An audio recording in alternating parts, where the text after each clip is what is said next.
On the second front, Judy has been relentless in her research of the physical evidence and has made available to the public in numerous radio broadcasts and at her website 6 different studies. URLs are provided in the program.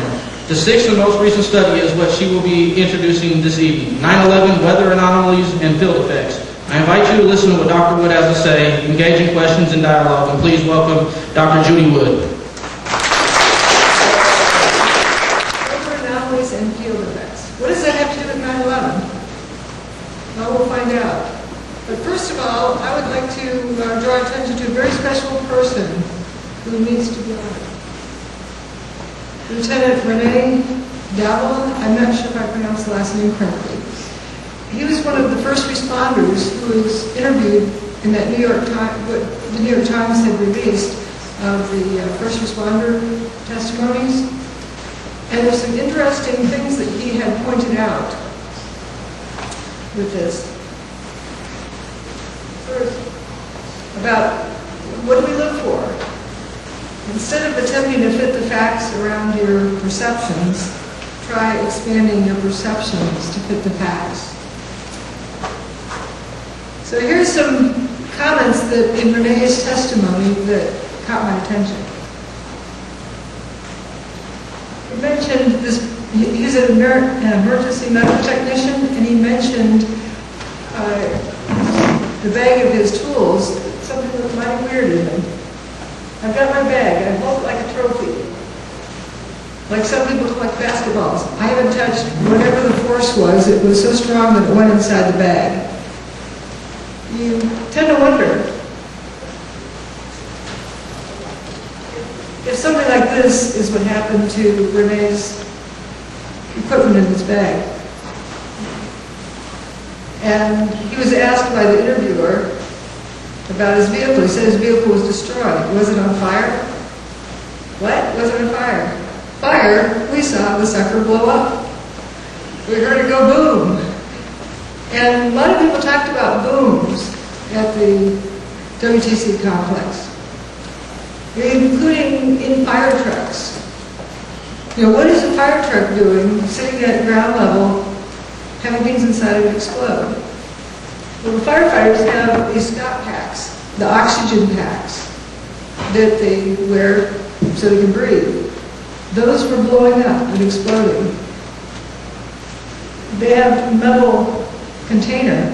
If that metal is dissolving, I think that's going to cause it to explode. This back a little bit.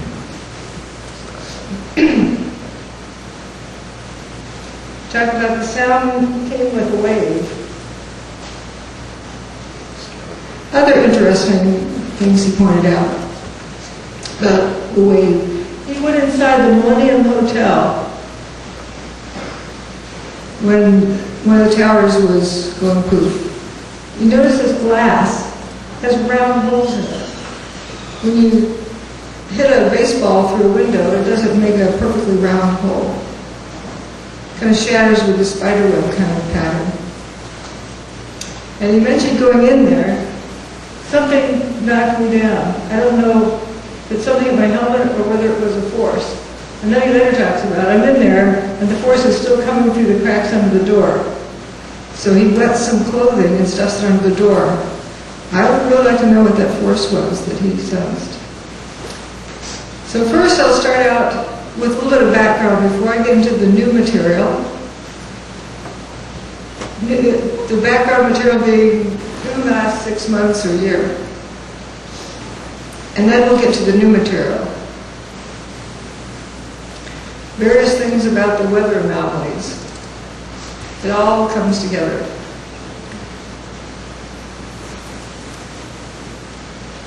Justification. Whoops, what happened here?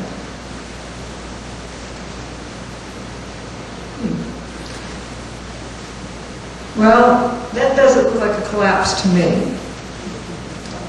The building turned to dust. And as some folks here I spoke with today realized that if you have a piece of dynamite exploding something, the chunks, once it leaves the exploding zone, fly out, and the chunks stay the same size as they fly through the air. They don't melt like ice cream and turn into dust as they're flying. Here, we saw the building turning into dust through the air. And solid chunks, very few hit the ground. Here is a very interesting solid chunk. Part of the four columns, standing at least 70 stories tall, because this is 59 stories? No, 47-story building here. But this is significantly taller than the 47-story building. I would estimate about 75 stories. We know that that steel was strong and rigid. How could it have stood tall like this? And then right before our eyes, we see it turn to dust.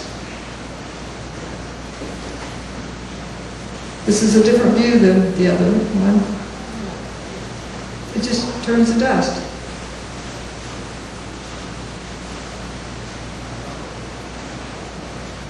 How can such rigid steel turn to dust? And it did. This poor guy is trying to clean up the building remains with a shovel. Here we are around noontime on 9/11. We see building 7 in the distance, so we know what day it is. Building 6 is over here. We should see a 110-story building between the camera and building 7. So we need before and after pictures. There's before, and there's after. That's the total of the rubble pile. And that's the height of building 6. Building 6 was 8 stories tall, and here's what it looks like here. So this 110-story building ended up in just a rubble pile that size.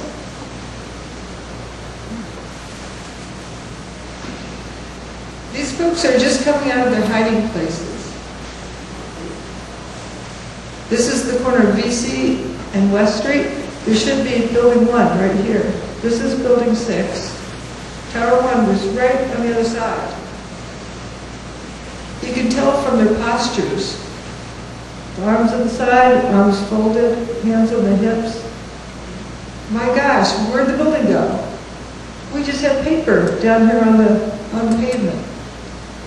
Where's the building? If you have a 110-story building collapse, it doesn't spill out into the street, something here doesn't add up. Someone on a forum made this statement, Stephen Welch, who posted Stephen Warren's beautiful comment. We stand at the beginning of a new age. Our government has in its hands a method of disrupting the molecular basis for matter, and its first impulse was to weaponize it. Is this so hard to understand? Like splitting atoms to create destruction was so hard to understand in 1945. Of course, this new invention comes when the United States ruled supreme. A weapon system of vast new power comes online. We don't have an enemy worthy of it, so naturally we use it on ourselves. Wag the dog. Hiroshima, Nagasaki, a few days later. I call 9/11 the new Hiroshima. We also had a new Nagasaki that followed. So let's look at some more phenomena that were pretty interesting. I call this fuzzballs. This is the fuzzball intersection. It's right up here, just off West Street, a few blocks up, by the Twisted Car Lot. And what is interesting is that clear blue sky, shortly after the North Tower went poof, the dust settled out, down on the ground, and the air was clear. But then, shortly after that, you start noticing this fuzzy stuff around people's feet that starts coming up. That was an aha moment for me. It meant that if the dust was to settle out of the air that quickly, the dust had to be coarse. But now it has become fine and is lifting up. So it couldn't have been that fine to settle out. It became fine after it hit the ground. And because the coarse dust was continuing to break down, some process had begun. And you see these people. Obviously, this is on 9/11. They're coming out of their hiding places. That fine dust could not have settled out of the air.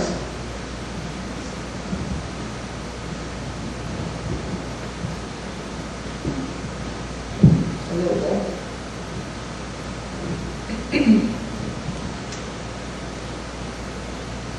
Another phenomenon I found recently is this rolled-up carpet. These are outer columns. The sets of outer columns are 3 columns wide and 3 stories tall. They were prefabricated and then dropped into place when they built the buildings. I call those wheat checks because they kind of look like them. And in the NIST report, we saw these rolled up around the vertical axis. So what should we see? If they talk about buckling, well, if you have all this weight on these columns and it becomes overloaded because the material's weakened from heat, you should see a buckling outward. Like you see a can buckle. But instead, what do we see? Well, there's buckling here. We see curling. This is more than 180 degrees of curvature. How did that happen? And it's a smooth curvature. No cracking of the metal. No sense that just this was heated. And then, what the heck is this? One of the outer columns splits apart.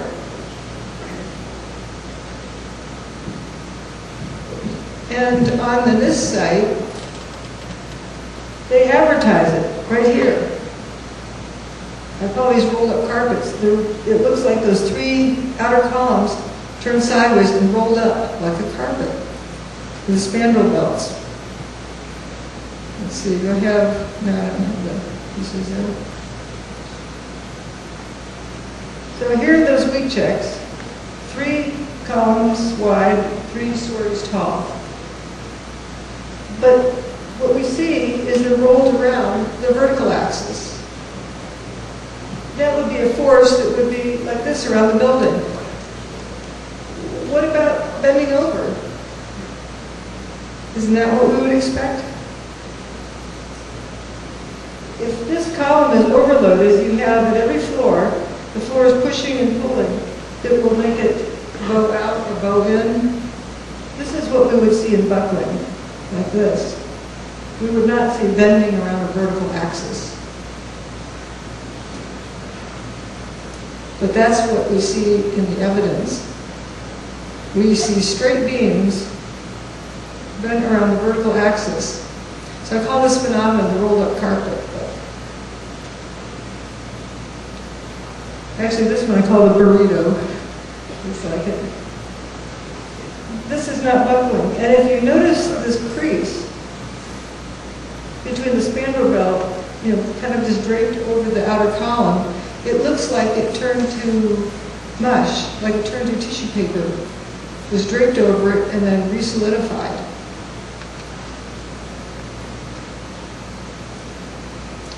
Another interesting image was in Bankers Trust, which was right across the street from Tower 2. And in that building, remember the big gash in the front with little wheat checks sticking in it. But it had this beam. The aspect ratio is kind of high, but it's crinkled up. This I-beam, there's a close-up image of it. If we had buckling from too much load on the I-beam, you would get this shape or this shape. You sure wouldn't get this.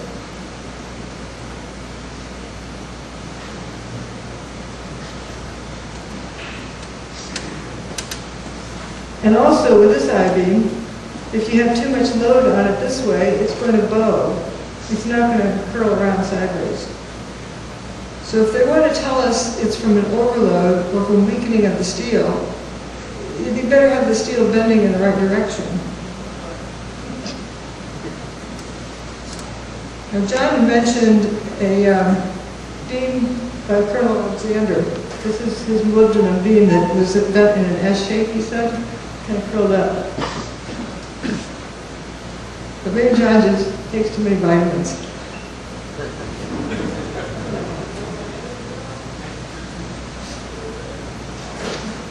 Then I studied the dust plume.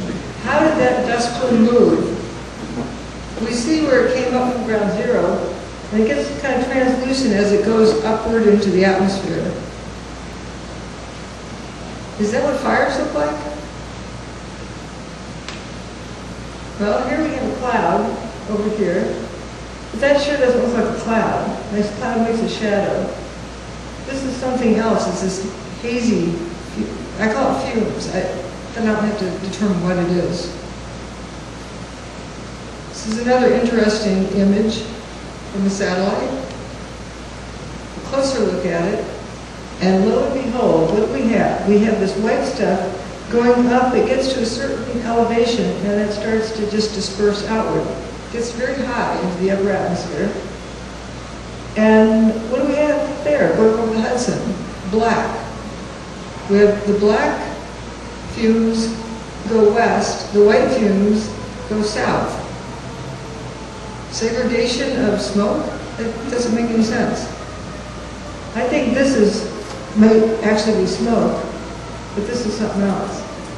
There is the building, I say. Let's compare it with other images. We've seen this image. Here's some translucent fuming. Now it comes south. This is the California wildfires last fall. It comes out like somebody's blowing smoke rings. The smoke kind of tumbles around. It's got particulate in it. That doesn't look like any of these other pictures. But that's what burning should look like. Forest fires. This is the Kuwaiti oil fire. This doesn't look quite like those, but it looks more like those than the others, which, in other words, is a chemical fire. So after looking at the fumes, I wanted to get a better look at it. So I started looking at satellite images on 9/11. And lo and behold, I found this. How many of you know that there was a large hurricane right outside of New York City on 9/11? Pretty odd. Interesting coincidence.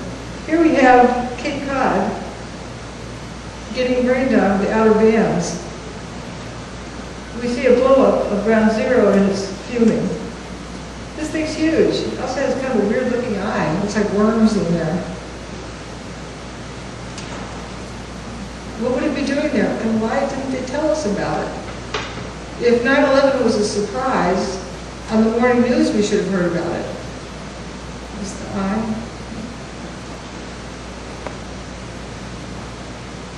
This is the path it took.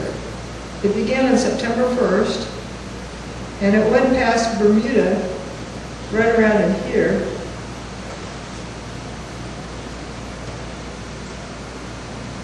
And then moved into New York City. Right on 9/11, it got larger. And then when the day was done, it moved out of town, went directly east.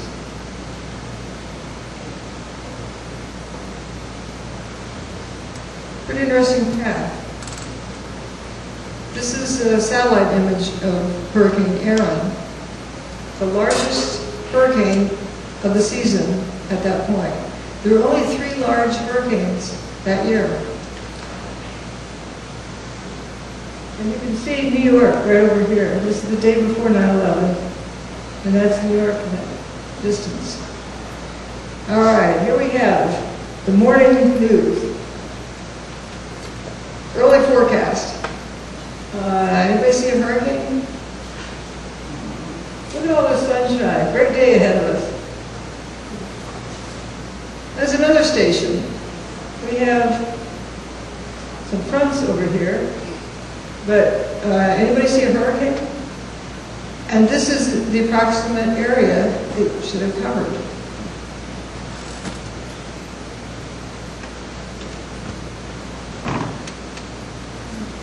That's not good.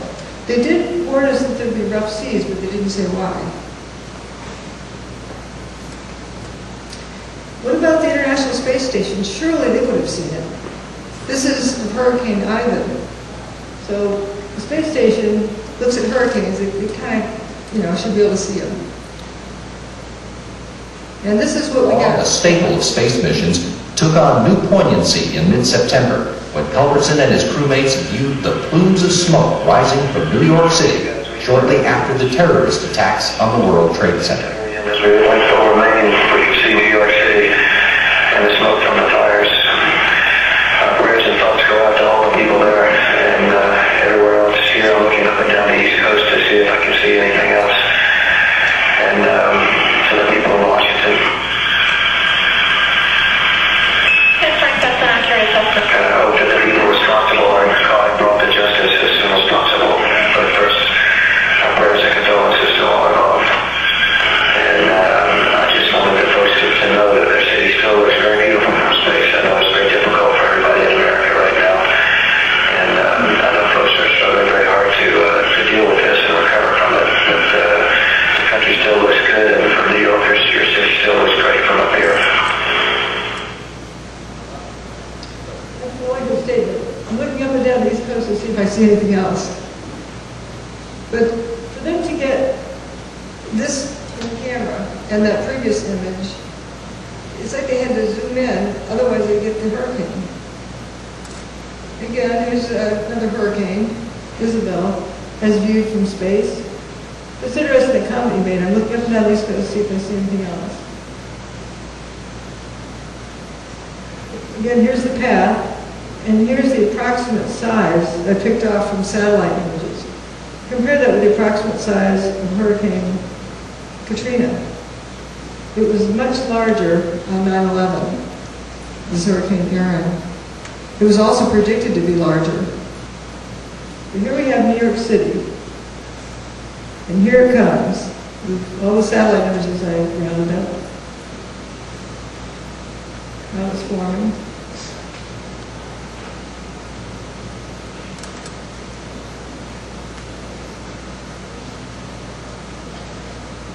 Here we have Bermuda.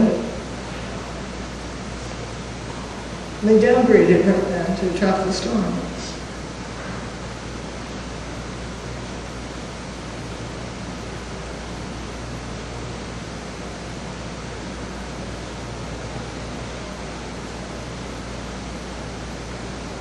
It moves out. See how it gets tighter, smaller again. And it also gets more dense. I find that interesting.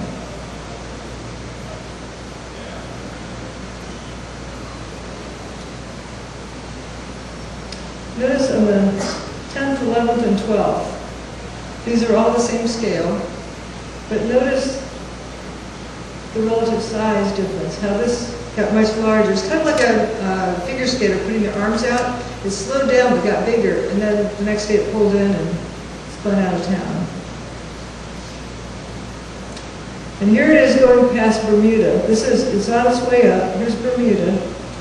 And right at this point, it was ramping up from a Category 1 to a Category 3, while the warnings in Bermuda downgraded to a tropical storm. Oh, nothing to worry about, nothing to see here, folks. Move on. And they discontinued the warnings the next day. Yeah, it had passed by then.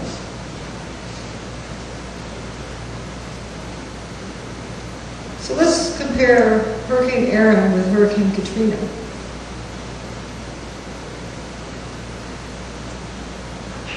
The prediction of Hurricane Erin at 72 hours out from its max, it was predicted to be a Category 5 with the top end, and then some. We have, that is with a tan, that's the same prediction tools as they used with Hurricane Katrina. Hurricane Katrina, if you compare the numbers, for example, 147 knots here, 169 here, 111, 262. In every case, Hurricane Erin was predicted to be much larger than Hurricane Katrina. So why didn't they warn us? It was aimed right for New York City. Oops.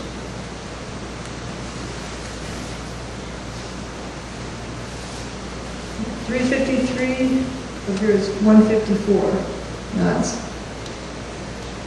Well, it turns out Hurricane Hurricane Aaron had unprecedented data collection. It was studied August 16th through September 24th. Wait a minute. Hurricane Aaron existed beginning September 1st through the 17th. So they began studying it 2 weeks before it was born. And 10 different universities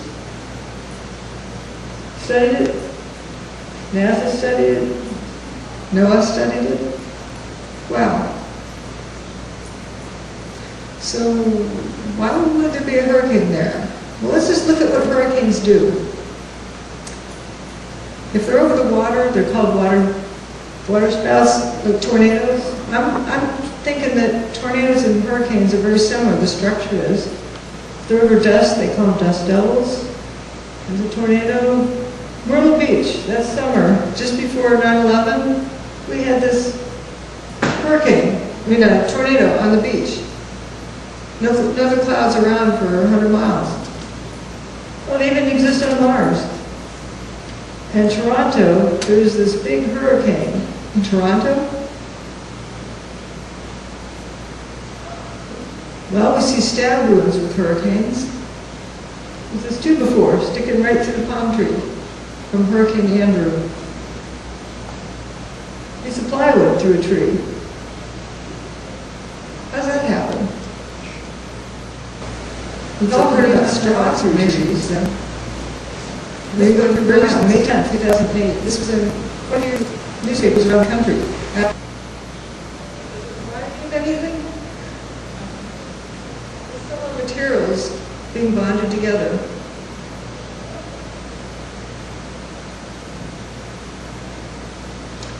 I found this image in a Russian article that was written before 9/11, where they're looking at the field effects of tornadoes, and it looks an awful lot like John Hutchison's work, with explanations and mathematical formulas. So if you need a mathematical explanation, it's there. And this one, very recently, May 10th, 2008, this was in quite a few newspapers around the country after that batch of tornadoes we had in the Midwest. I swear I could see cars floating.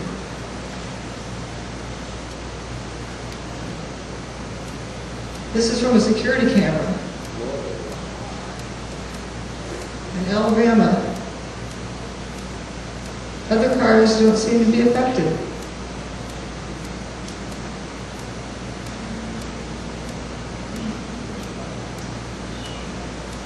And the cars came from different directions of the two. It was kind of interesting.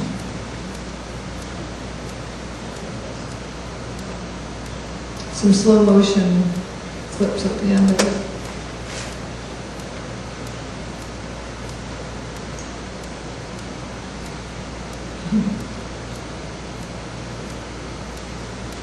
I don't know what those sparks are out here. How did this car get here? Why is the fence still there? Vertical. I don't see any scuffed up marks on the car as though it tumbled, it's not dented up. The only way I can imagine it got there is to be levitated and gently set down. Maybe it's parked on a picnic table on the other side, the front end. Mighty peculiar. And we see other pictures. We've seen tornadoes and hurricanes. These cars are just fine, and that one just happens to be upside down. And one thing I've noticed around the World Trade Center, we have a lot of cars upside down. They're just parked upside down. Wind doesn't do that. Strong wind or strong gust from a collapse. Something turned those cars upside down. This guy's just lightly sitting on the fence. I also see missing material in tornadoes and hurricanes.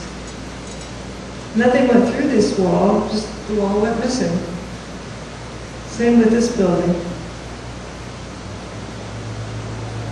And that building went missing.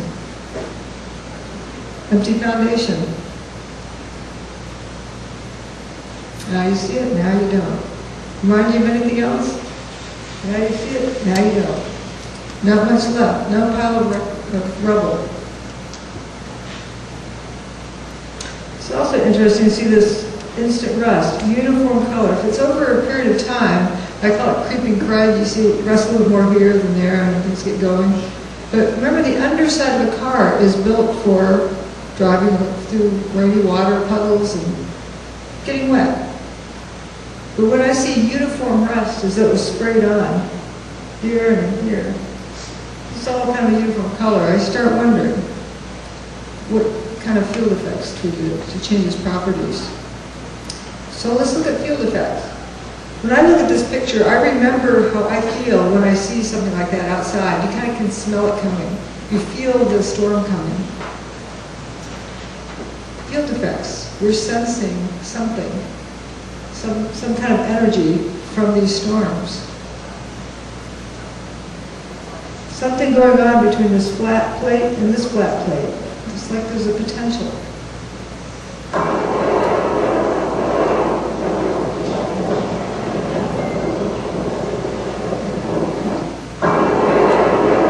This isn't a strong swirling wind.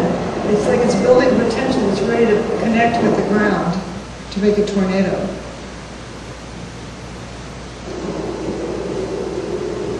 And folks who have lived in the Midwest can look at this and say, I see a tornado coming.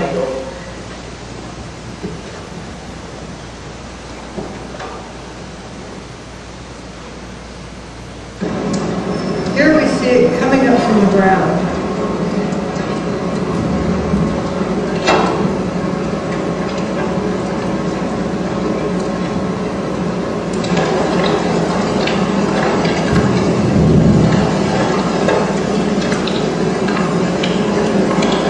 Not a lot of fast-moving clouds around it, just something is going centered. I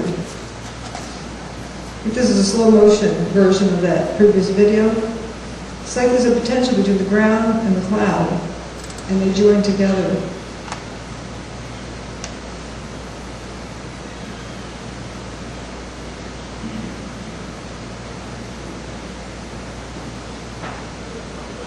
And what's going on here? I'm ignoring everything we were taught and just saying, what do I see going on?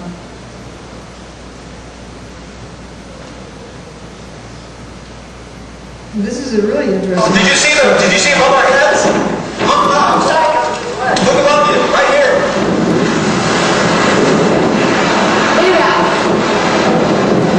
Oh my God. Start a shot. Shoot. I'm shooting. What a funnel.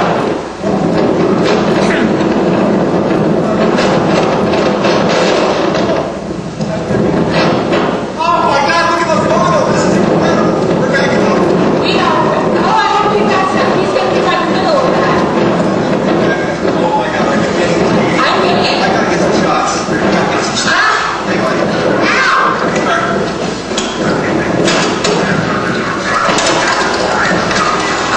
Look at this, baby. Ah, look at this. Let's do it. They grew from the ground up. So I start wondering about these storms as being two flat plates with a potential between them. And there's other interesting looking ones.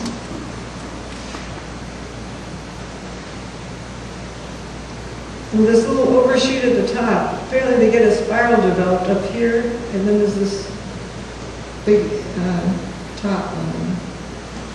And we get a potential between them where we get lightning. To me, this looks like a big, giant Tesla coil. This is a mirrored image. You also get the electrical charge coming out of it. And it goes around here, and this rotates around the perimeter. So here we have a tornado with the lightning. Various types of energy are being combined in that region, in that volume. Maybe they cause cars to levitate, maybe they cause buildings to come apart. The anatomy of a hurricane and a tornado. Very similar. They have something that goes around in the center, and around on the top. Well, kind of like a Tesla coil. So that's one part of the energy. There's different kinds of energy that you can interfere at the same time. The Earth has a magnetic field.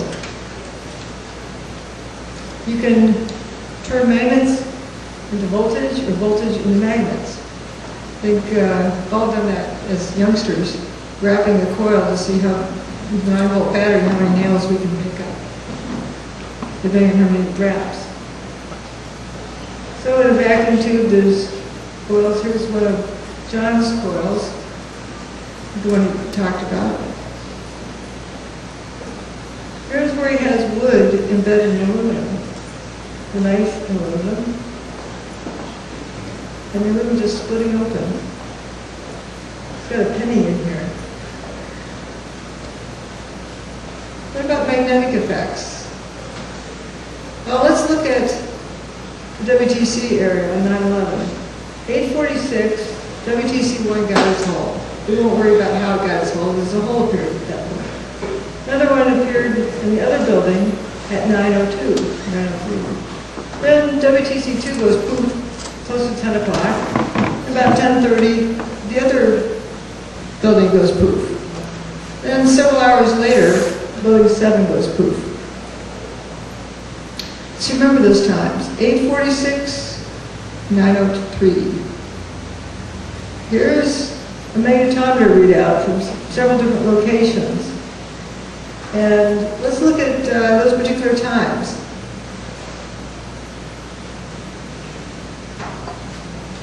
You notice there's a little notch here.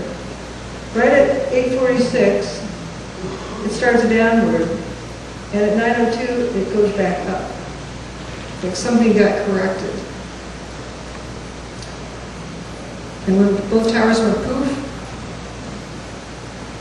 it starts downward and then it leveled off, did some other things. Then building 7 went poof. Over here at the end of this excursion, whatever was going on there.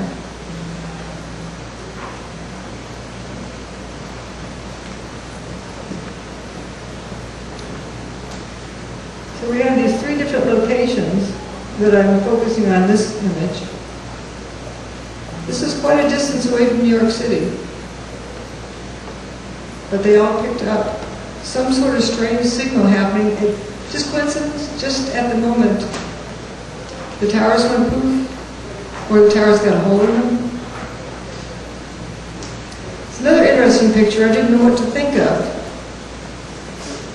Here we are looking east over the Winter Garden. Building 7 is still standing, and it's lathering up, as I call it. And here's another image of it. It's lathering up more. This looks like a fish tank, kind of a warped image over on the right. Pretty odd. And that happened during this time between the towers going poof and building 7 going poof. And coincidentally, the front of that building looked like this. No stab wounds in that building, just a lot of broken windows. And it affected the building about the same height. This fish tank image kind of comes up to here. If we looked on the right side of that building, it's right up to about here. That's where the windows are broken. So what is going on here? This is a recent article, the 22nd of May. Experiments with climate warfare. It was developed in the Star Wars program. Capabilities, it says, extend to trigger floods, hurricanes, droughts, and earthquakes. We can do it all. So let's look at the 2001 hurricane season.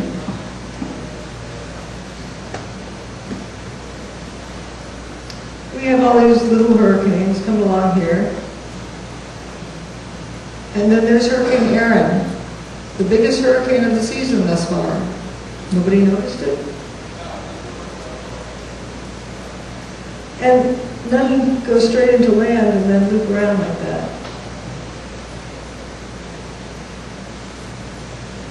There are 2 other big hurricanes that season, but that's it.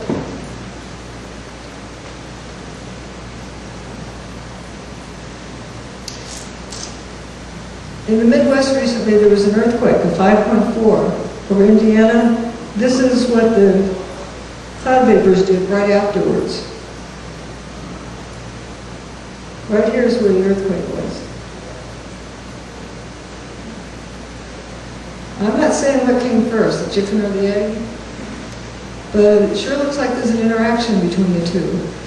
Some kind of energy release here appears to have caused the clouds to suddenly change their pattern. Let's see if I can do it again. This straight formation here, right after that earthquake, turned into this swirl.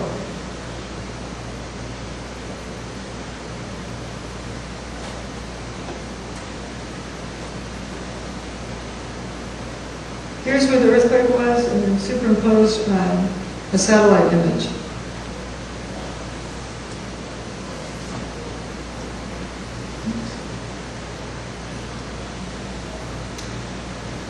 So let's look at what kind of strengths of earthquakes are what on the Richter scale.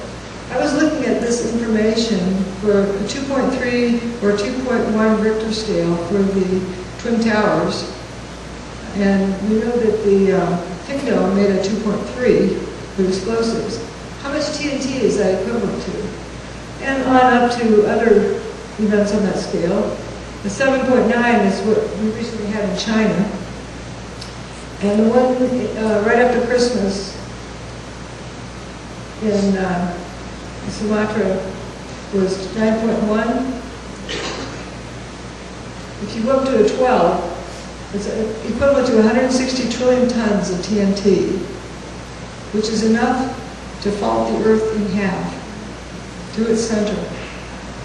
Or it's the same amount of energy received by the Earth every day from the sun. Kind of interesting comparison. So what do we want to do with that energy?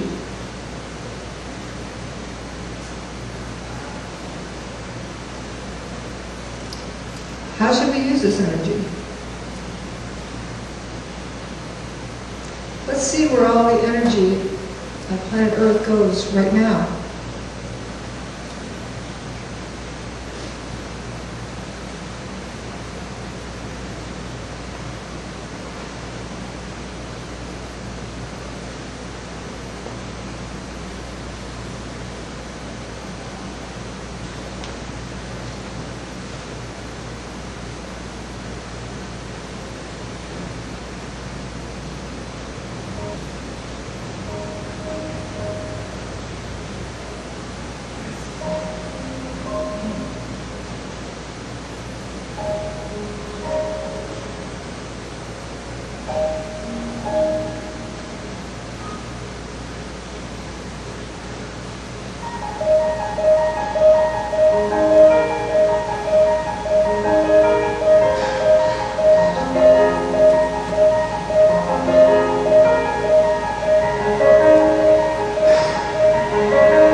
technology to destroy the planet or to live on it with life and to share it.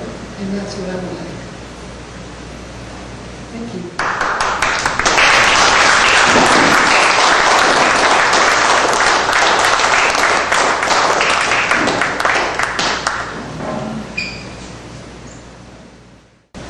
Questions?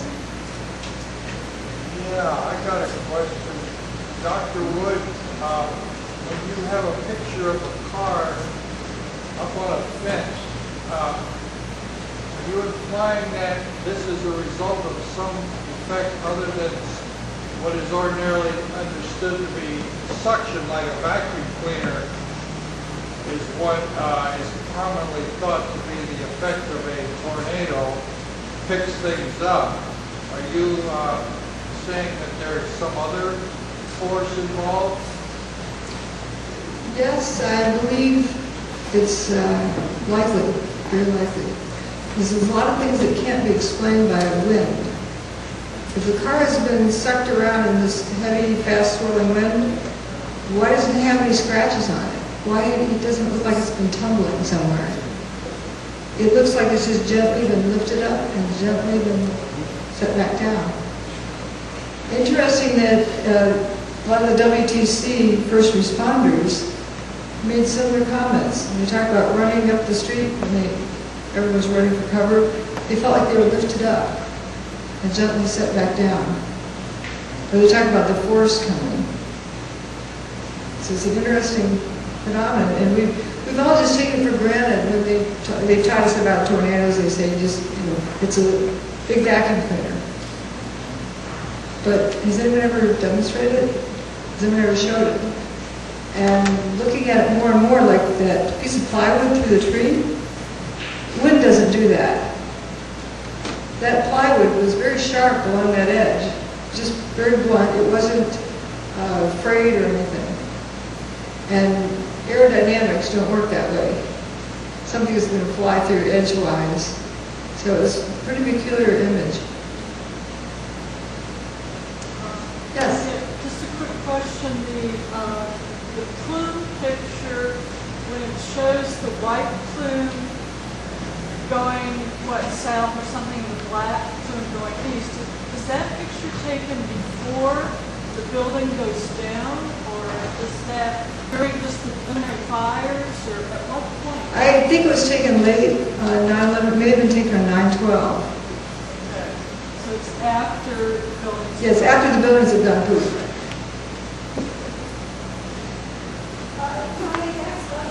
Was the first responder during Andrew, and he speaks to that same kind of phenomena of FEMA closing off the line, no first aid, no water getting to the farm areas. And this is the ground part.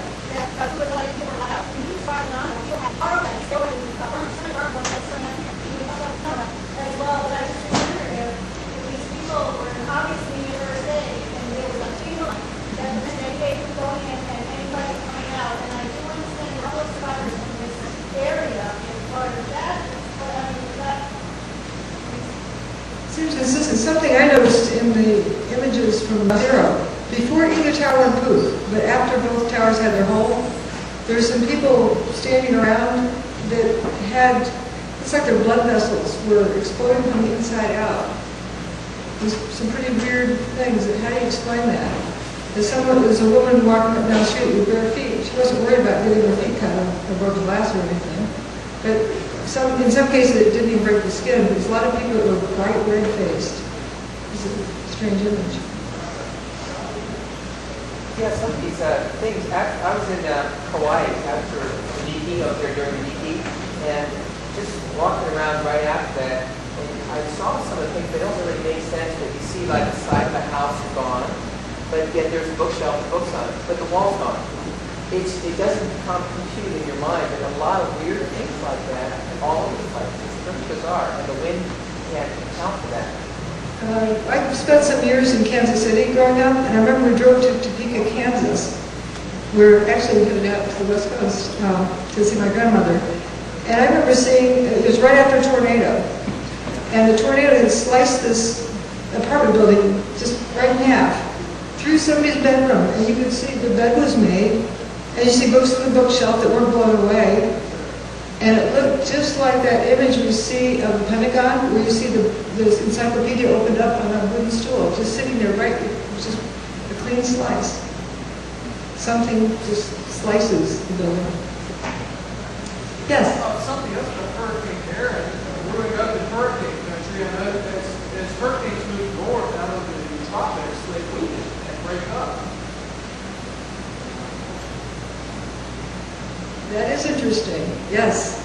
And this one gained strength after it went past Bermuda. It doesn't happen. That's why the Northeast has never been hit by a major hurricane. Right, and wouldn't New York be kind of worried about, something like that? But they had the probability very low, and it's heading right for it. That was kind of weird, too. But the Twin Towers were built for a Category 5 hurricane. That wouldn't have taken them down either.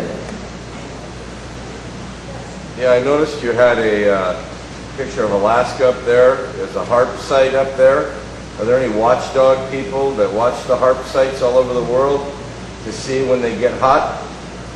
I haven't looked into it that much, and I don't know what the correlation is, and I don't like to speculate what's going on behind the scenes, but what I did notice is, well, these magnetometer readings are from Alaska, and they're publicly available. Mm-hmm. So I just started looking through them and was kind of blown away, literally, of, what is the correlation? What a coincidence that something is happening right where something was happening in New York City.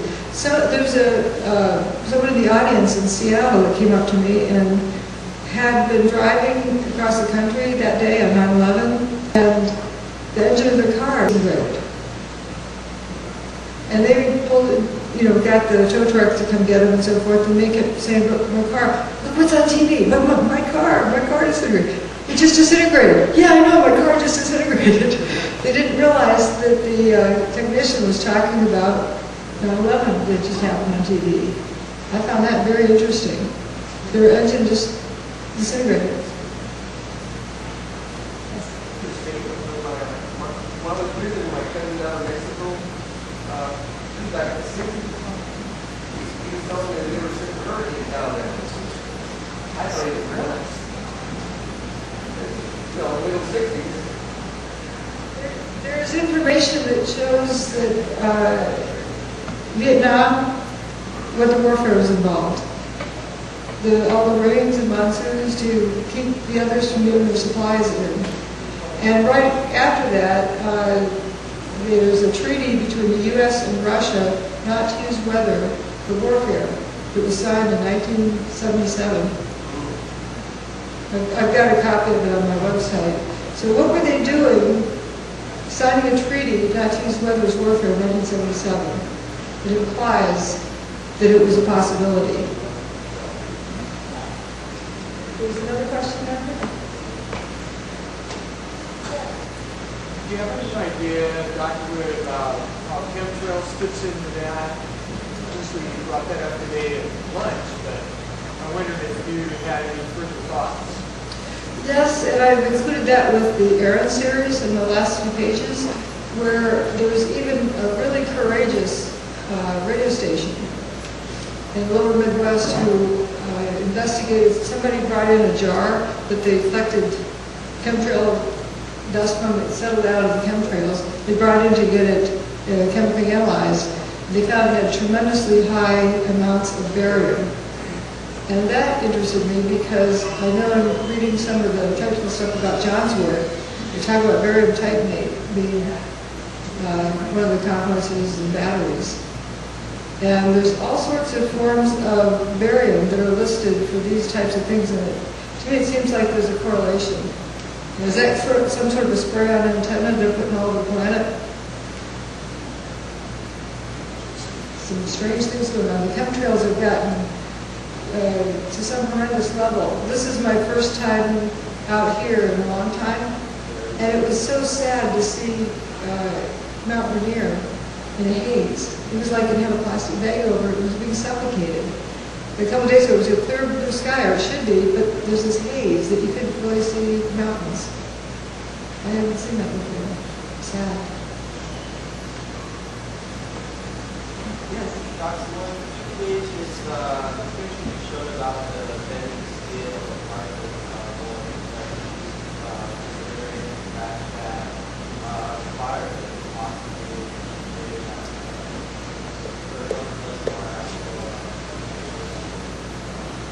I have a pop quiz I gave to my class, the strength controls class, after we studied effects of heat on metals. And it showed a big, big pot of water. So you want to boil this pot of water over your campfire. So you get a bunch of old metal coat hangers and wad them up to make a grill, to put the pot over the coat hangers over the fire. You light the fire, and as the water starts heating, what happens? Multiple choice. Select all that apply. Let's see, nothing happens, or the fire eventually burns itself out, or the coat hangers break into short little straight sections and shatter in all directions without warning. Or the coat hangers suddenly turn to dust and the pot slams to the ground. Or the pot gradually sags, moves downward. I think intuitively we all know the answer. That you heat up the metal, if it softens, some things start sagging, some things start rotating. They don't shatter into straight little pieces or dust. But what we saw on 9/11 was a building shattering and pulverizing itself into dust. If you have pancaking, one floor hitting another, this floor has to be rigid in order for this one to slam against it and turn into dust. And if this floor is rigid, it's not moving down. So the energy is already been dissipated. You can't have energy used two different ways like that. It can only be spent once. But what we even saw was that you have these steel chunks flying through the air that never hit the ground. They look like ice cream melting. And they just turn into dust before they hit the ground. There are no big thuds that stuff on the ground. We saw those people coming out of their hiding places. They didn't even feel like the building was going to fall on them. Just the building of food. One more question. You spoke about the molten issue that comes up with Stephen Jones and others who speculate about the failure of buildings. And you had something to say directly about that. I look at what I can see in the data, and I've seen no evidence of molten metal, but to the contrary. The afternoon of 9/11, there was a water main that broke on West Street, and it flooded the street like a lake. There was no steam explosion. Also, on the 14th of September, there was a huge rain that lasted all day. Drenching rain. And I think folks know what happens when water is dropped on a hot fire, turns into steam. Chernobyl was caused by a steam explosion. This water, when it turns to steam, expands in volume by 1,600 times. That's a huge amount of expansion. And I also have images of folks climbing down into the basement on a ladder. There's this big open void. The basement of Tower 2 with a water puddle at the base. How do you have a water puddle in there? They had search dogs running all over the place. No dogs had their feet burned. The hydraulic equipment, I call them the diggers, the grapplers that were moving around the earth-moving equipment, that cannot operate if it's too hot.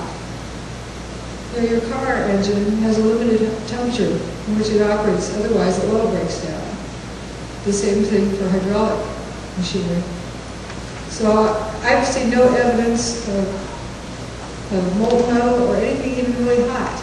You see the contrary. You see this dust cloud rolls out, rolls over people, and after the dust settles, the people are just covered with dust. They're not burned. They're not cooked. You don't see piles of cooked bodies. There's no heat. Actually, there's testimony from some of the first responders that said the dust cloud felt actually lower than ambient temperature. It felt slightly cooler. Which is kind of interesting that John talks about his samples after they've been affected. If he goes in there and quickly picks them up, they're cool. They're cold to the touch. Like the energy is coming from one place and going to another, which is not the typical what we're used to, in our ovens and so forth. And there's a picture I have of a firefighter walking through, paper's not burning, but he's just walking through this fire. It looks like aluminum that's on fire. Pretty strange looking. Well, you do see pictures of, it looks like the metal is like red hot. Do you think those photos are fake, or is there another effect?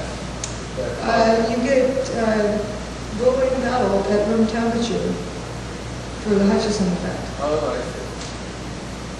And there's some video clips on my website showing John in a plastic boat with a covering over it.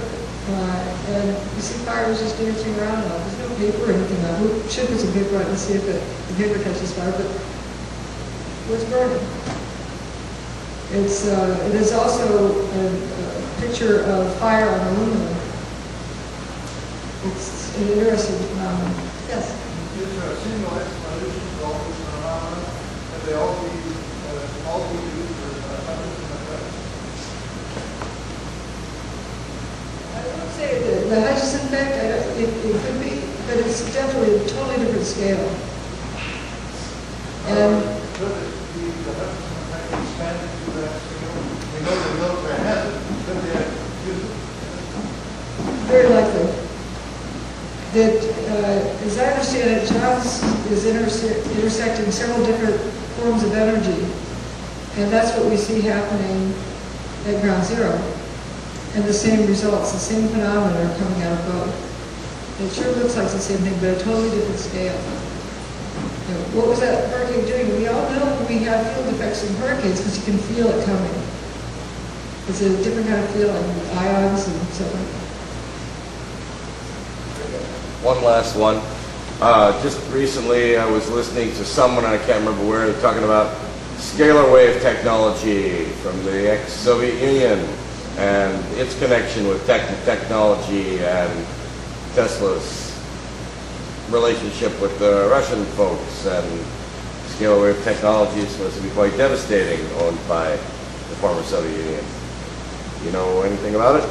Yes, very likely it involves what we saw. It's been around for a while. And actually, let's see. We obviously have it also, safe to assume. Yes. And if folks who are part of the defense industry visit John's lab in 1983, they've probably developed some more things since then. I'd like to remind folks of this gizmo. It's actually a keychain ornament. Little laser pointer.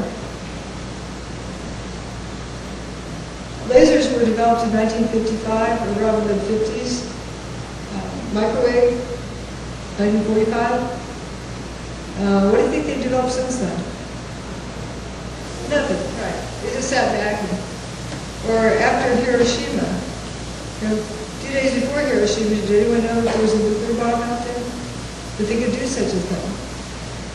Until they saw it demonstrated. Well, we've seen something demonstrated on 9/11. And what is impressive is enormous energy release, but we could use it for other things, for constructive purposes instead of destructive purposes. Pinpoint accuracy. Free energy. Not too much ago, I watched Dr. Judy speak on the stage, and I'm just wondering, what's your position on explosions and that correlation with weather events? Well, again, I'd like to look at evidence and see what the evidence shows. I've seen no evidence for explosives. I understand that after weather-controlled demolition, you see lots of det cord laid all over the place. You have to set the thing up and know exactly where to put what, where, when. For the towers, we saw every little molecule coming apart. And what brought me to John Hutchison's work was after I was looking at the steam explosion issue. When water becomes steam, it expands by 1,600 times. And looking at Tower 2, you see it suddenly, all the, like every single cubic inch of everything is exploding. And I started looking into that and found the Casimir force as explaining this. The switch gets turned and suddenly all the molecules repel each other instead of attract each other. And that looks just like what we see. And then it turns out, I start looking at all the other pieces of evidence I lined up, and they're all explained that way. Right, just following 9/11, I became a part of the New York 9/11 group. I was there. And along with us, Jameson, I know you know him in that group. We took it upon ourselves to go around to the fire departments and talk to the firemen. And calm was pretty much the word, but there were several firemen that talked about boom, boom, boom, boom, and there's a video of this. And some of the other first responders, some of the police talked about an enormous explosion from Rodriguez from the basement. So would these scalar technologies cause the same kind of like sound or? Think about, we do have eyewitnesses who know that the oxygen tanks, the Scott packs, were exploding. Think of how many air pressure tanks are in that building. And what's going to happen when they start dissolving the tank themselves? They're going to go boom. If you get a hairspray can and put it in a fire, it goes boom. There's a lot of different causes for a boom. You hear a boom, it could be somebody's bubblegum popping. So it's hard to draw the connection between one and the other, but there's no evidence of a blast. You look at the Kingdom being demolished, you have all this bright flash, flash, flash, flash, flash, flash, flash, flash, flash, flash, flash, flash. For quite a few seconds, and then the building starts doing something. We didn't see the building, we didn't hear any of those comments. The building just started disintegrating. How about the squids, though? You can see it looks like there's squids below where the building comes down. Right. Again, and every so often, the building has pressure tanks in it. If those pressure tanks are dissolving, they're going to be shooting out. If you look at them, you don't see a bright flash. It looks like something about yay big, just squirting out dust, squirting out fumes, squirting out something. But you don't see a flash or see what you normally see with an explosion. But yeah, there's something out there. Judy,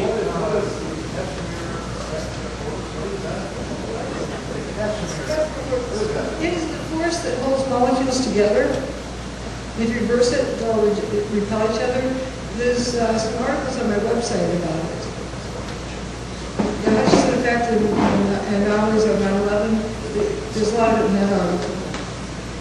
Oh, I meant to mention, John, you were asking John about technical articles on his work. I have references to quite a few of them with the series of 9/11 and the Hutchinson effect, and then the appendices and so forth. Judy, can I ask you about, get back to the question of heat? There were human remains that were cremated, they figure, on top of the Jewish bank building across the street and on the other buildings. And it takes about 3,200 degrees to think about cremated remains. So if we're talking about no heat, are we also talking about how do you know they're cremated? Or well, they were flying remains of human beings. right? So are we saying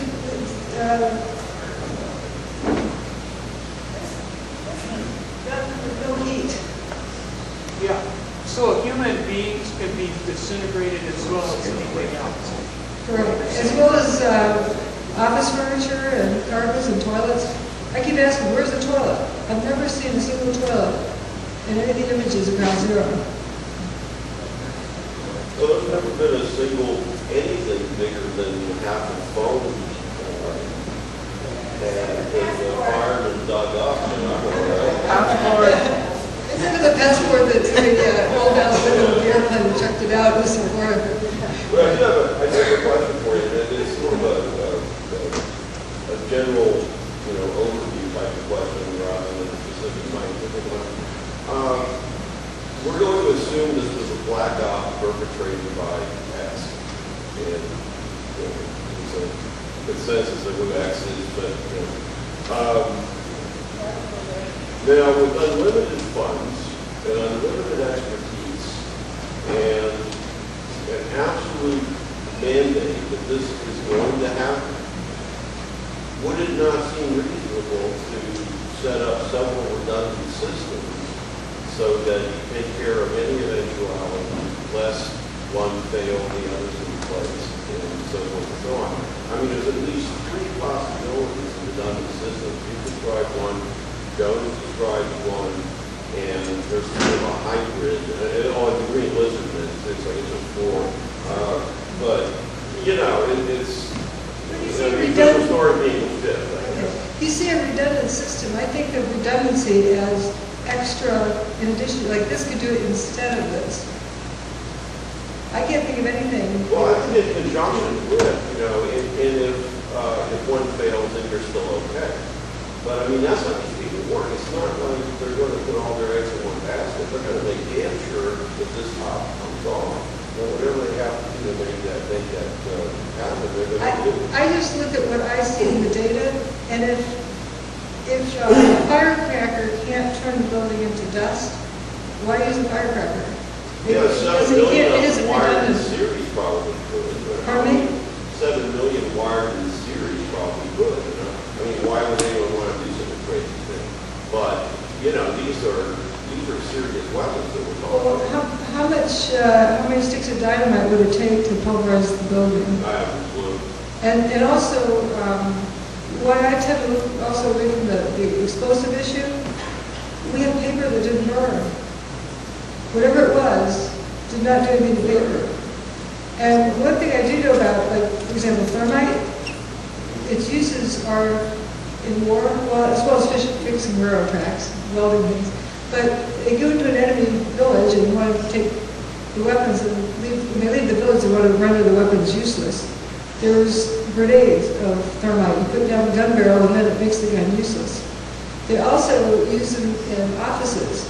And if you have a bunch of top secret documents and your village is taken over, you don't want the bad guys getting into your paperwork. Throw in the grenade and all the papers are gone. The thermite grenades burn paper. Throw it in your safe and so all your information gets destroyed. And that's another use of these. But we saw paper that was not burned. See, one of the problems I have with it, Judy, is the systematicness of the whole thing. That the building comes down particularly, you know, in one heat. So, a small heat. But it's very systematic. And the Hutchison effect is not systematic. It seems to, like the can, you know, it's going up, it's going down, it's going sideways, it's doing this, it's doing that. John didn't do 9/11.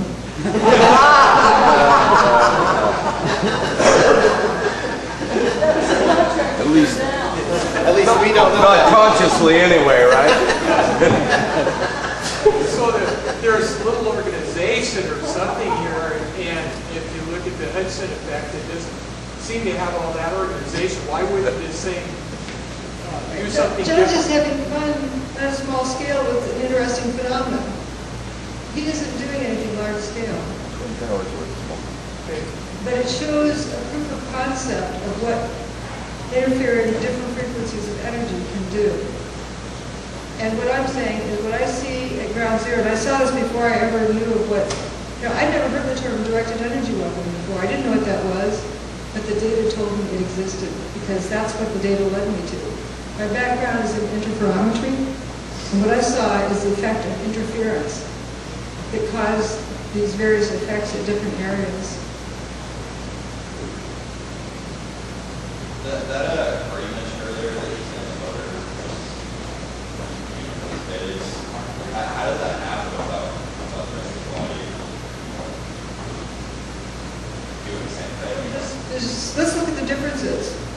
We have thin metal versus, metal, yeah. but also versus big chunks of cast iron. So maybe the more concentrated the cast iron is, the more it's effective. And let's look at an analogy, a simple analogy. you get a magnet with steel, is it going to be attracted to a big solid chunk or a thin little sheet? Which is it? You're saying that if they were using that, but I don't understand how they do take out that small sheet of. Well, when people get different medical treatments, when they use different beams that intersect, or even CAT scan, different things go through different layers. Not just the motor, but other things of that type. But there are vehicles that just don't have that engine left in them. That engine's just kind of wasted. Or half disintegrated. There's one picture I have that's from, West Broadway, where you see the engine kind of sunken in, you just kind of know that there's nothing under the hood. But there's other images where you're looking for the wheel well and you see daylight. Somewhere just the front part of the car is just kind of gone, or it's deteriorated to the point that there's nothing useful there. You can't, I wouldn't say melted, but that's how they would describe it. Right, disintegrated. I have a question about Minneapolis bridge collapse. Is that related to this in some way, or? It sure looks worth looking at, especially you see a bridge with like a dozen supports, with 12 different supports that suddenly give way at the exact same moment. Yeah, it's interesting questions. There's another pretty interesting parallel. I don't know if you've seen my website, and I have a lot of dirt pictures. Dirt comes and goes. Did you realize they had a bunch of dirt trucks on the Minneapolis Bridge? No. What was that for? You don't make concrete with dirt. That's rich potting soil.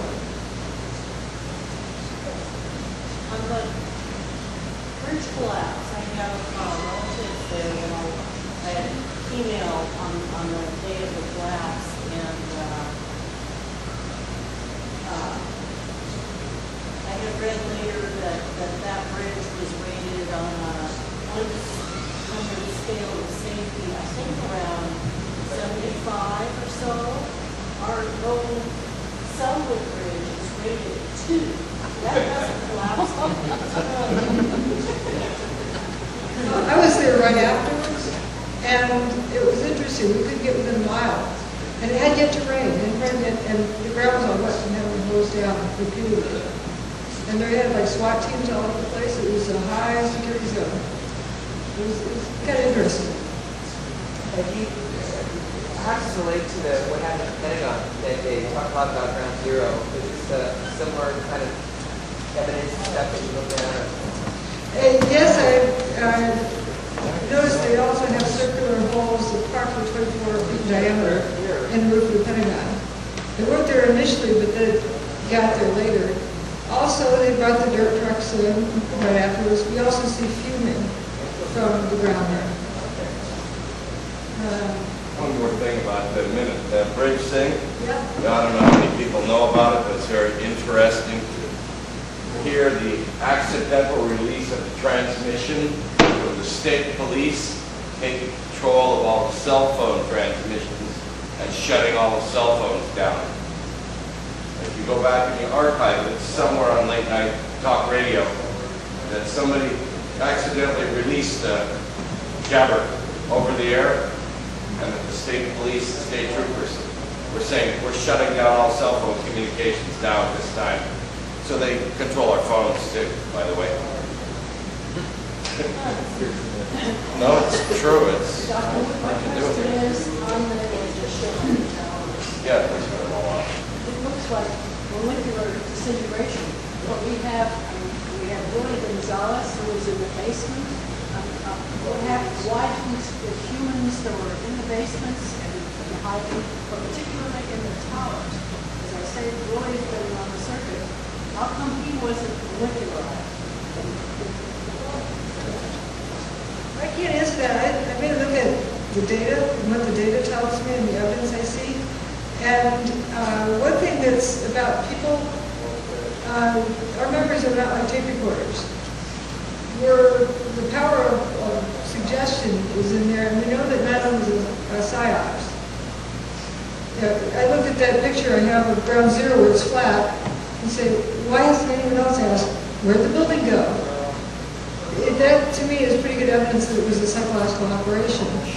So the best thing we have is, the best evidence, the keenest evidence is to look at the material and look at the physical evidence. And what I see in the physical evidence is that not a lot below the ground was disintegrated. We had the path trains, some got damaged, but some were in pristine condition. And they got lifted out in February when they dug down that level. There's an audio I have, and I might want to play one here, that the first responders going down, the very first person going down into the basement says, is anybody down there? You can hear it echo. It sounds like a huge empty parking garage. It leads me to believe that maybe not even that many cars were there. It sounded very open and echoey. And so, but also there was very little seismic signal. And it leads me to move away from bombs in the basement.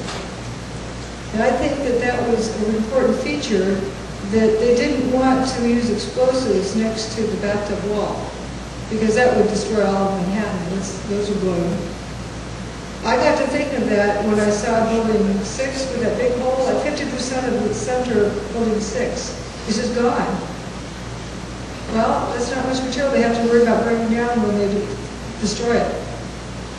And Building 3, they don't get no respect. Building 3 went away. A 22-story building, that bent silver building, the Marriott, it's just gone. Poof. It was parallel to the bathtub wall, right inside. And if they tried to bring that down with bombs, with controlled demolition, I believe they would have damaged the bathtub. But there were severe cracks in the bathtub. There was severe damage to the... Right. And when that severe damage came to be was when they brought out the heavy earth-moving equipment. They discovered that damaged the bathtub much more than the buildings had. They were driving the stuff over the wall between the small bathtub and the large bathtub. And they realized within a day or two of driving that heavy equipment around, they had to set up new rules about how close one piece of earth-moving equipment could be to another and when they could move and what route they're going in. So if earth-moving equipment could damage the wall much more than the buildings had, it's pretty weird. There's also a recording I have of one of the folks of the NIST panel saying, as far as they're talking about Building 7, they're saying that nothing that the towers impact on the ground could have harmed Building 7 because seismically it was insignificant to cause any damage. Judy, what about the beams that went into the British Bank building right across the street? It appears, if you look at those pictures, as though they're exploded into the buildings from down below and driven into the building. So, well, to me, it looks like a big gaping hole and a gash in the front that maybe is cylindrical cut out, like an arc cut out down, and it just has one wheat check's hanging in the gaping hole. That wheat check doesn't have any scratches on it. There isn't bend on the ends. It isn't torn up. It couldn't make a hole 10 times its size. I think it just happened to be sitting there, hanging there, where it fell. But the gaping hole in Bender's Trust, that's a very good thing to bring up. This process of material breaking down has not stopped. It is continuing. They repaired that gaping hole in Bender's Trust, but they found where they repaired it, the steel continued to disintegrate. So they realized they had to take the building down, and they've been taking it apart, but they still can't even handle taking it apart.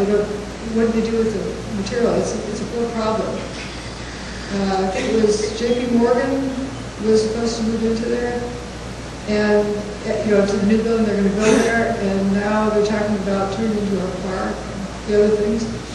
That came up after I filed some documents with the U.S. Attorney and with NIST talking about this danger that we need to deal with. How can you build on ground that's still disintegrating? We have this problem. In January when I was there, look at where the building 4 was. You know, the body of building 4 also disappeared with one of those straight cuts. And the area under there is continuing to fume still. Yes? You had mentioned at one point that the lower 30 floors, where, you know, there was damage done on other buildings surrounding it, was just up to that level, that 30 floor level. And then you also mentioned something about that those bottom floors being more grounded, and therefore they produced whatever rubble there was on the ground. Could you just explain what that grounding might be all about? There's a few pictures I have that are my favorite pictures that give me aha moments. And then other ones just supplemented it. But one is the police car that's over on FDR Drive, or actually under FDR Drive, with a sagging kind of wilted door, with a new wax job on the back end. And it's got patches that are affected or not affected. And why isn't the bridge support right next to the affected? Well, let's look at differences. The police car is up on tires. It's insulated from the ground. The bridge supports, overpass supports, are grounded. Okay, now let's go back and look at the WTC. Remember those few weak checks left standing in the perimeter walls? They were grounded. Much more than the rest of the building. And they also have this funny, you know, half-toasted look to them on the aluminum. And I think there's something to that as to why things would go right down to the ground, but not continue below that. Like building 4, it just looks like polished dirt, you know, right ground level. The building's just gone. What does the evidence tell you brought down building 7? I believe it was the same technology. It just, they had all afternoon to soften it up. There's what I call a lather. It looks like it's lathering up for a shower, and lathering up for its demise. This stuff looks like maybe smoke, but it's not. It's something weird. It's shooting out of the side of the building. And it was doing that all afternoon, and the building became like nothing by the time it dropped. And whatever fell, you know, looking at the image to me of the video, it looks like somebody pushed the thing over a cliff and it just dropped. The roof level went down in free fall. So what happens if you just demolish the bottom of the building as it arrives down to the bottom? It didn't smack the ground. It made a 0.6 on the Richter scale, which is equivalent to a jackhammer. A 47-story building slams the pavement and it makes the same impact as a jackhammer. Something's wrong with this picture. Okay, Judy, the story is that we shipped the steel to China. Well, it doesn't make sense because if there really wasn't any steel, what's the story there? Good point. If it was shipped to China, it had to be done in 15 minutes. Right. Because when the dust cleared from the North Tower, we saw that picture. It was already gone. So where does the story come from? Let's see. If you were part of the planning group that was planning 9/11, all that energy went into planning it. Don't you think they'd want to cover it up afterwards? So if you have such an event, you're going to have a cover-up or a distraction or derailing, you know, those who are investigating and leading them off into a dead-end street. I just look at what the evidence is. Instead of going by hearsay, I call it he said, she said, who said, what said. I don't care. I just look at the evidence. The other can kind of supplement it, but the evidence is what, the physical evidence, in the case of the psychological operation, is what I trust more. Dr. Wood, in building number 7, before the firemen were cleared, there were two, one was the city controller, I believe. There were two officials from New York that were in that building. The stairs collapsed. This is before the towers came down. They reported seeing bodies in the lobby and things blown out, and they were told, don't look.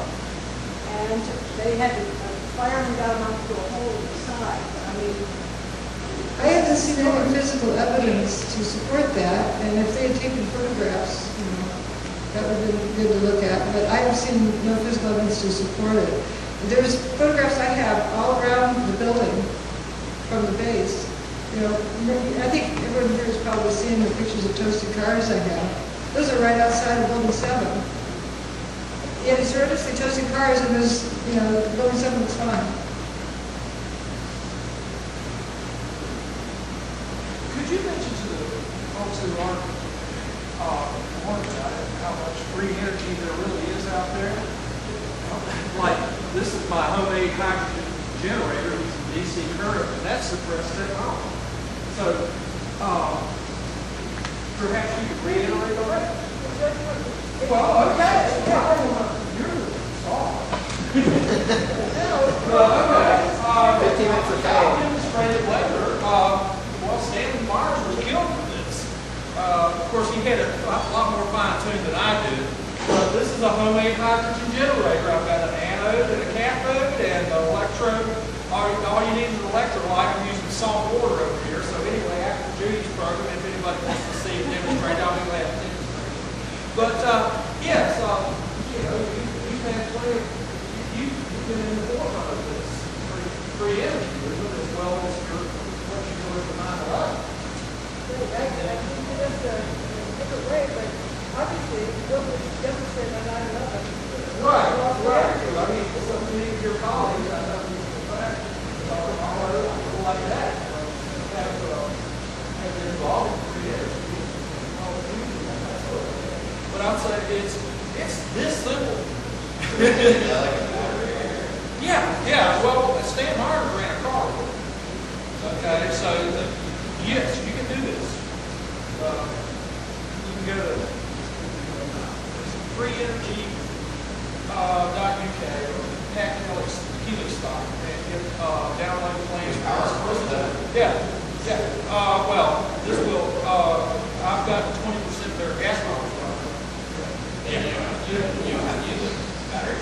Well, it runs off the alternator. There's you've got excess energy. No, you look at directly from the alternator. And you use about 20 amps. It takes about 20 amps off the alternator, which the alternator has to spare. But no regular car battery. Well, no, it runs off the alternator. It actually connects in where the alternator runs. So it's alternator charging the battery. Right. So it's not just the alternator charging that. Yeah.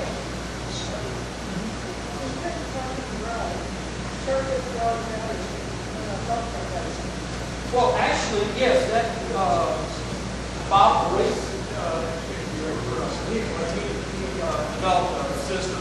He won a lot of boat races in Florida with hydrogen engines. And the general crux of this technology, the best thing to do is to use it because it provides a steady stream of energy. The best thing to do is to run an electric generator and use that to charge an electric powered car. Using it for stop and go driving, it's very difficult.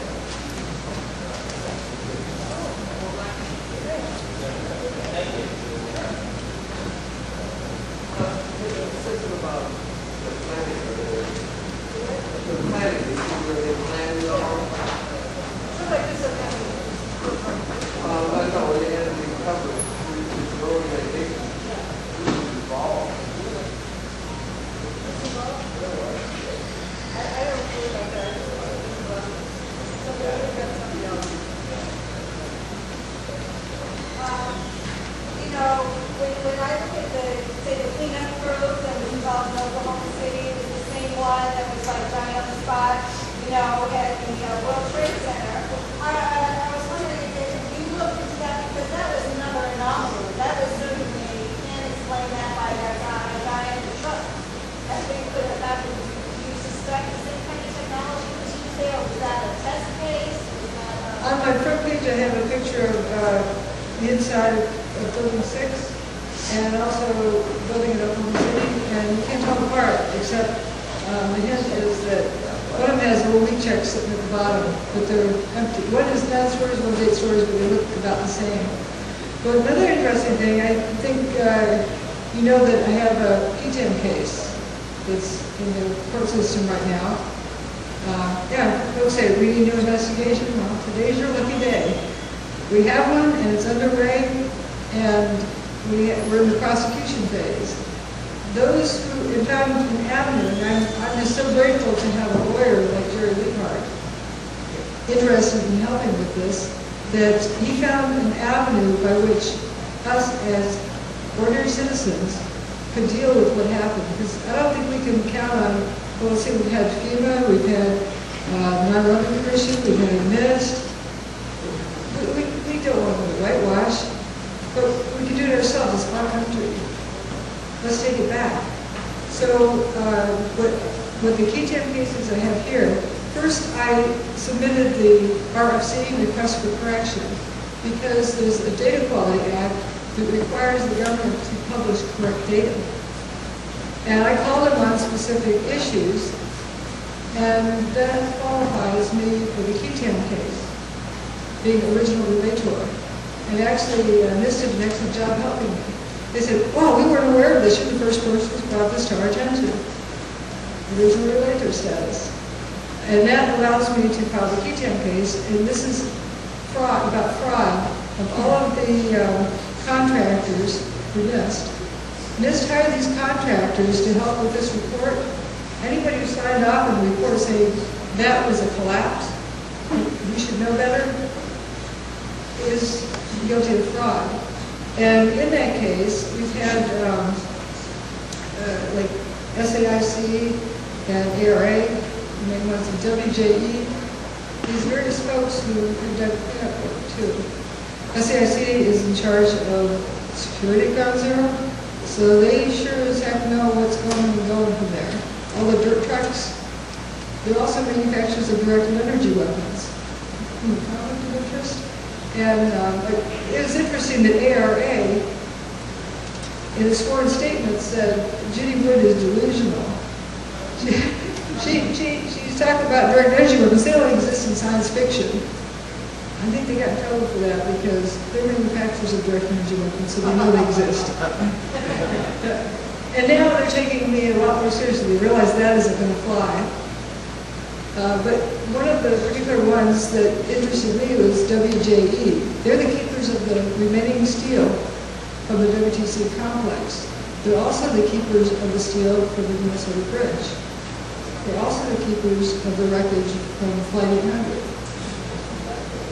And I learned about this, that the victim families from the bridge incident wanted access to the steel, and the judge determined they could not have access. They wanted their own materials experts to be able to analyze the steel from the bridge. They were denied that, and that is criminal.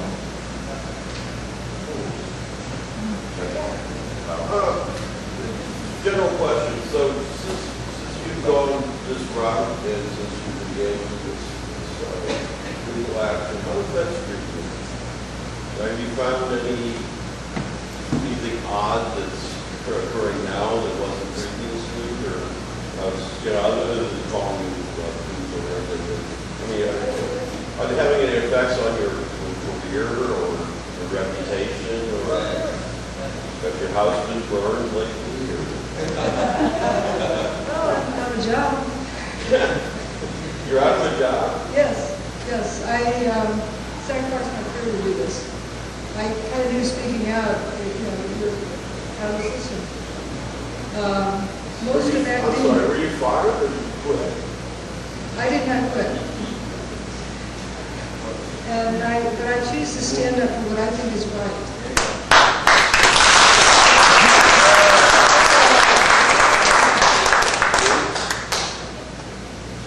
There are interesting things that go on, but I think there's no other choice.